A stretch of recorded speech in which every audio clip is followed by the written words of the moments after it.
kind of hard to fit this entire box in the frame, but we have something really exciting here. Obviously, it's a UniFi Switch 48 Pro PoE. So I guess while I open the package, I'm going to get into why I chose this option, because there are quite a few now. So let's lift up here, and here is the tab to open. And I bought the 48 port because I do use more than 24, and I have about 36 ports that I need to use or need to have hooked up. And I got PoE because I'm gonna have a few PoE devices, and this ended up being cheaper than buying multiple switches or having a PoE injector. Immediately we have our hardware here. These are for mounting the rack ears to the case. This is if you want to put it on the desktop. These are the rubber pads, and then our rack mount hardware. This is going straight in the server rack downstairs. We have our 2 rack mounting ears,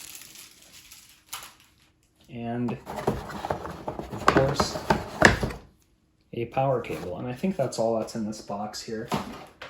If not, I'll go through it later. And then immediately we have the front of the device. If we pull it out, and back here is the opening of the wrapping material. And then if we pull that off, we have our new network switch. So looking at the front of the device, we have 40 PoE Plus ports, and we also have our screen here. If I peel that off, USW Pro, and we have 4 SFP Plus 10 gig ports. I'm only going to be using 2 of these to uplink to the XG16 right now, and I'll have 2 extra if I want to hook up other devices, or I could also put in all 4 if I end up maxing out all these ports with devices that need server access, which is probably not going to happen.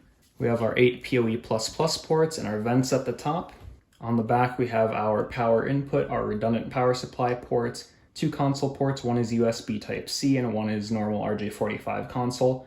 And we also have the beta sample, not for resale or product reviews. This isn't a product review, I'm just unboxing this and covering that I have it. So I guess if I have any issues with this, I can't really rant about it because it is a beta sample, and I got it because it was $200 cheaper. They have released these switches to retail, and those are $1,100, but I was able to pay $900 for this because, like I said, it was $200 cheaper because it's a beta sample. So down in the rack, I'm going to put the switch in spot 36, and that is replacing the GS748T.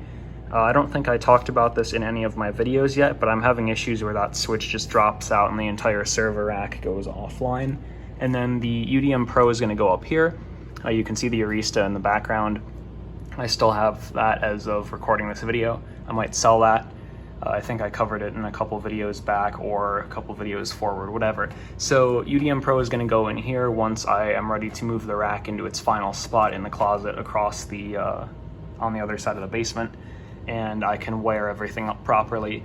But I don't want to take down the current setup because, of course, it's nothing's more permanent than a temporary solution. I have the cage nuts installed in the 4 places, and then we have our cable management thing up here and that tube in the back. This cable management thing has a plate that goes over it, and I drilled a hole on the side so it wouldn't put strain on those connectors going through under there. So I think I'm gonna, off camera, loop those through, and I'll show me plugging those in and then plugging the switch in and whatnot. So I have 3 SFP Plus direct attach copper cables, and one is going to the UDM Pro up here, and the other 2 will go down to ports 51 and 52 right there, and it's totally out of focus. So we can connect one and connect another, and like I said, this one I'm just gonna kind of snake around up there, and we have our uplinks connected.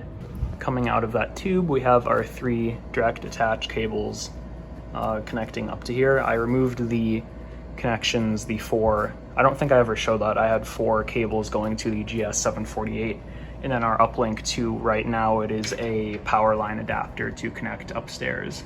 And there is not much room with the Avocent being right there, but it just barely fits. And we can check out the boot process. And I think I can get that display to sync with the one in the UDM Pro as well. So that's awesome. Got a bunch of lights on the top. That's cool. I like that. We have, I don't think I showed it on camera, but those did light up and that turned white. And I'm gonna have to rearrange those cables somehow because I think those are the right ones. But the XG16 is configured with a trunk on those ports right now, so I'm gonna have to make sure those are correct.